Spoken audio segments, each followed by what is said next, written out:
Let's talk about the lapply, sapply, and vapply functions.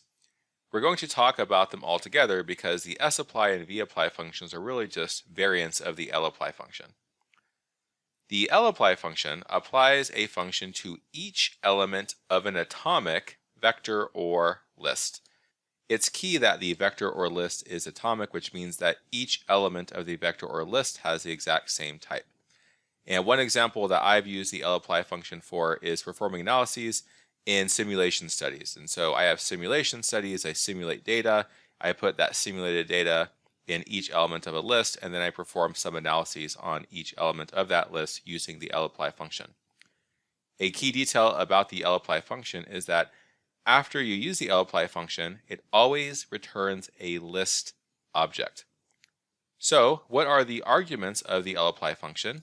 They are capital X, which is an atomic vector or list, fun, F-U-N, the function to be applied to each element of X, and then if necessary, use the ellipsis argument, ... to provide additional arguments to fun. Let's start with a really simple example where we compute the sample mean of a list containing numeric vectors. So the first thing that we do is define our list. So I'm going to create this object simple_list, which is a list, and then the first element of that list is the values 1 through 10, and the second element of that list is the values 11 up through 20 in increments of 1. So there is my simple list. And now I'm going to use the lapply function, and I'm going to compute the mean for each element of simple_list.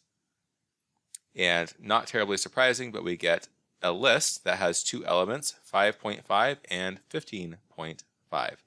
If we look at the values 1 through 10 and compute the sample mean, we get 5.5.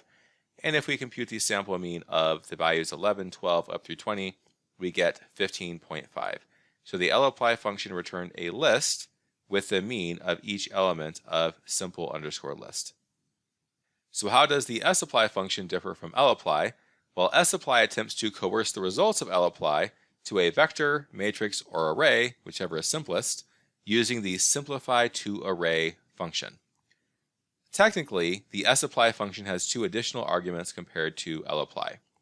The first additional argument is simplify, which is a logical value indicating whether the sapply function should attempt to simplify the result using simplify to array. The default is true, which makes sense. In fact, if you set the default value to false, if you set simplify equal to false, then you basically get the lapply function, so there's no point in using the sapply function. The sapply function also has the use.names argument, which is a logical value indicating whether names should be associated with the results. The default is true. So we're going to repeat the previous example using sapply. Notice that instead of getting a list with the values 5.5 and 15.5, now we have a vector. That is because the simplify to array function was able to simplify our results. So the sapply function seems like it will be a more convenient version of lapply, but this is actually a trap in my opinion, and I do not encourage you to use sapply unless you're sitting at your terminal actually looking at the output produced by the function. And the reason for that is the sapply function can produce unexpected results because it is not required to return an object of a specific type. Depending on the input you give to the sapply function, your result may change from one list to the next, which can create a lot of problems. So let's create a second list, simple_list2, and this list is going to have two elements. The first element is going to be a vector of 3 numeric values, and the second element is going to be a vector of 4 numeric values. So you can see the first element of simple_list2 is just 1, 2, 3, whereas the second element is 4, 5, 6, 7. So these are both numeric vectors, but the second element of the list is one value longer than the first. Let's create a function add2, which takes a numeric vector x and then adds 2 to all of its elements. So this is a silly function, but we're going to use it in our example below. So we create the add2 function, we run it to add it into R's memory, and now we're going to use add2 on this vector with the values 2 and 3. And because we're adding 2 to each one of those values, we get 4 and 5. So simple enough. we're going to use sapply to apply the add2 function to simple_list. Notice that our result is returned as a matrix because our result can be simplified using simplified to array. So we have a 10 by 2 matrix. Now let's use the sapply function to apply the add2 function to each element of simple_list2. This time, our results are returned as a list.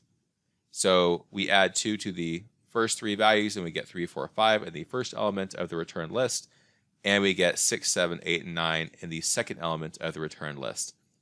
So even though we were using sapply and applying the same function to 2 atomic numeric vectors, we actually got objects of different types being returned. This is a problem. So sometimes if you use the sapply function in a function, you may get sapply to simplify in one situation where it doesn't simplify in another, and because of that, the rest of your code may be buggy and not work. So I strongly discourage you from using the sapply function in any other function because that result may be used in future calculations and cause problems. Now let's talk about the vapply function.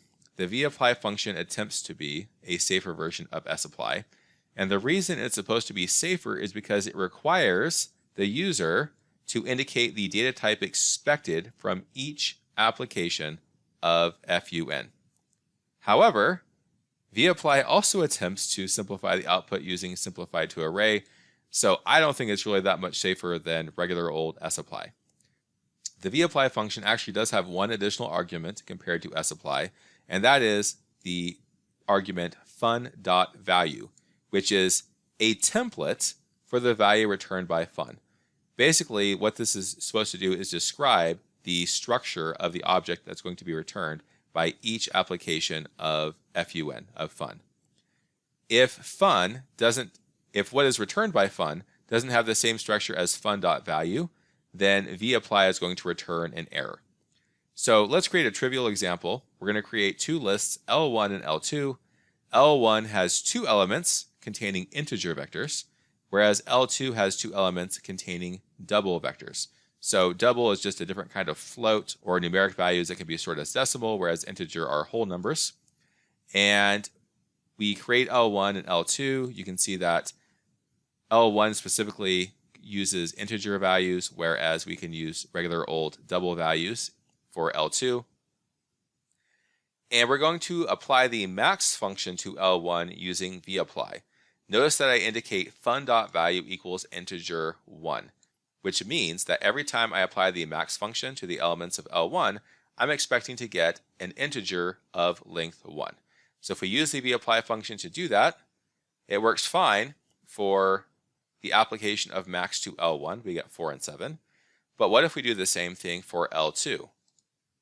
Well, now we get an error. And the reason is because it says values must be type integer, but result is of type double. L2 does not contain integer values, it contains double values. And so the values returned by the max function are also double, which is why we get this error. If we want to correct this problem, then we can change fun.value to double 1 when we apply the max function to L2, and now it will work and we get 4.5 and 7.5. So in conclusion, the lapply function is really powerful. It allows us to apply a function to each element of a list, and then it returns it as a list. sapply or vapply are variants of that try to simplify the results, but I recommend you not use them inside any other function in order to avoid problems where your output might change data types. So my recommendation is to focus on using the lapply function when you want to apply a function to elements of a list.